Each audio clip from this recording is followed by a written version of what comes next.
बच्चों, आज मैं सूरदास जी के तीसरे पद को पढ़ाऊंगी। लेकिन इस पद को पढ़ाने से पहले मैं आप सबों से एक अनुरोध करना चाहती हूँ कि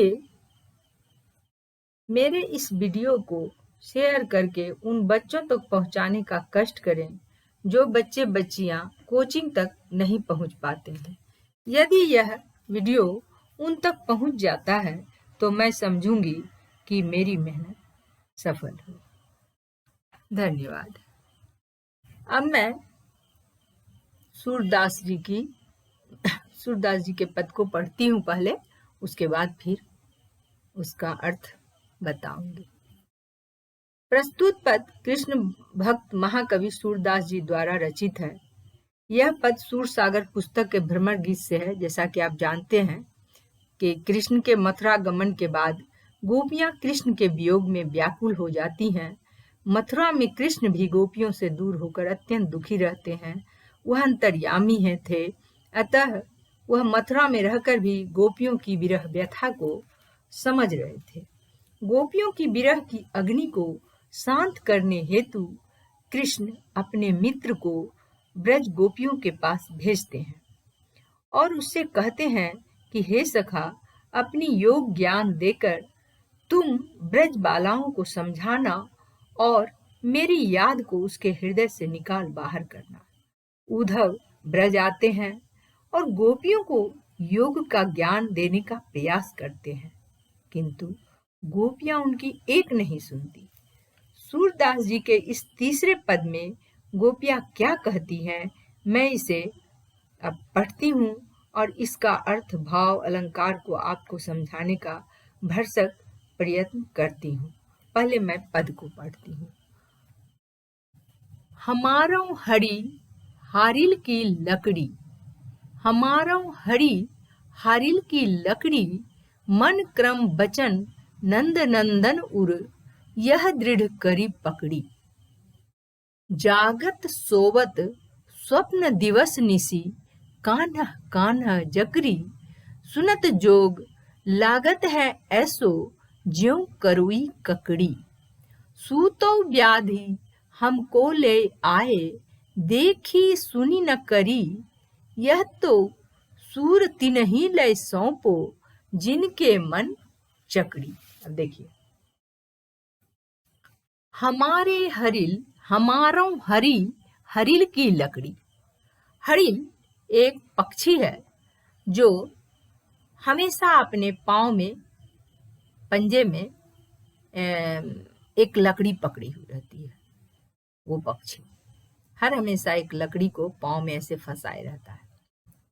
तो यहाँ गोपियां कहती हैं उद्धव से कि हे उद्धव, हमारो हरि हरिल की लकड़ी, हमारे जो हरि हैं, हमारे जो कृष्ण हैं, वो हमारे लिए हरिल की लकड़ी के समान है।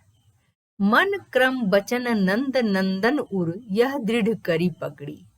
हम सभी गोपियां मन, क्रम, वचन से नंद नंदन, नंद तो आप जानते हैं कि कृष्ण के पिता थे, जो यशोदा के पति थे नंद। तो वैसे तो उनके पिता वासुदेव जी थे, लेकिन ब्रज में वो उन्हीं के घर पले बढ़े, नंद जी के घर, तो इसलिए नंद नंदन भी कृष्ण को कहा जाता है। तो नंद नंदन के पुत्र, नंद के पुत्र को मैं यानी कि हम लोग, गोपियां कहती हैं कि हम लोग उस नंदन के पुत्र को हृदय में इस तरह से बसाए हुए हैं जैसे कि यह दृढ़ करी पकड़ी। जिस तरह हरी लकड़ी को दृढ़ करके अपने पैर में पकड़े रहता है, उसी तरह से हम भी अपने हृदय में, मन, क्रम, वचन में नंदन को हृदय में दृढ़ करके बसाए हुए हैं। उसे कोई हमसे अलग नहीं कर सकता। जागत सोवत स्वप्न दिवस निशी, कान्हा कान्हा जकड़ी।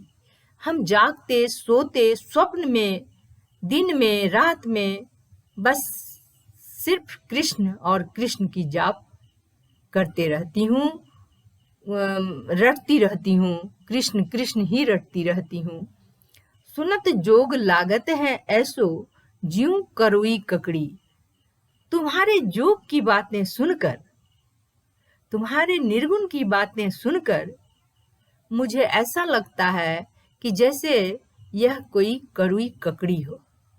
ककड़ी का तीतापन ऐसा होता है कि जैसे ही आप तीता ककड़ी मुंह में डालें, कड़वी ककड़ी यानी कि कड़वापन जिसमें रहता है, वो ककड़ी जैसे मुंह में डालेंगे आप अंदर नहीं ले पाएंगे, तुरंत उसको जो है सो आप बाहर करते हैं। इसीलिए यहाँ पर सूरदास जी कड़वी ककड़ी से निर्गुण ज्ञान की तुलना किए हैं। सुनत जोग लागत है ऐसो ज्यूं कड़वी ककड़ी। हे उद्धव, तुम्हारे जोग की ज्ञान की बातें सुनकर मुझे लगता है कि कोई कड़वी ककड़ी मेरे मुंह में किसी ने डाल दिया है। सूतों व्याधि हमको ले आए, देखी सुनी न कड़ी। हे उद्धव, ये कौन सा व्याधि, योग जो निर्गुण है उसको व्याधि कहती हैं गोपियां। सूतो उद्धव, वो यह कौन सी तुम व्याधि हमको ले आए हो हम लोगों के लिए, जो मैंने कभी जीवन में देखी न सुनी थी। इस तरह का ज्ञान की बातें हमने कभी सुनी ही नहीं थी, योग की बातें, और वो तुम मेरे पास ले आए हो। यह तो सूरत नहीं ले सौंपो जिनके मन चकड़ी। हे उद्धव, तुम इस ज्ञान की बातें उन लोगों के पास ले जाओ जिसका मन चंचल है। चंचल अर्थात एक जगह हुआ स्थिर नहीं है। यह तो सूरती नहीं ले सौंपो, सूरदास जी कहते हैं कि गोपियां कहती हैं कि हे उद्धव, यह जो तुम्हारी निर्गुण ज्ञान की बातें हैं, यह तुम उनके पास ले जाओ जिनके पास, जिनका मन अस्थिर नहीं है, जो अस्थिर है, जिसे कहीं मन नहीं लगता है, जो एकाग्र नहीं है। गोपियों का कहने का अर्थ ये है कि हम तो बिल्कुल एकाग्र हैं, हम तो बिल्कुल एकाग्र होकर श्री कृष्ण के भक्ति में, उसकी याद में लीन है। मुझे भला इसकी क्या जरूरत है इस ज्ञान की। ये तो उन लोगों के लिए ज्ञान है जिसका मन उचाट रहता है। इसलिए हे उद्धव, मुझे यह ज्ञान मत दो। यह ज्ञान तुम उन लोगों के पास ले जाओ जिनका मन चकड़ी है।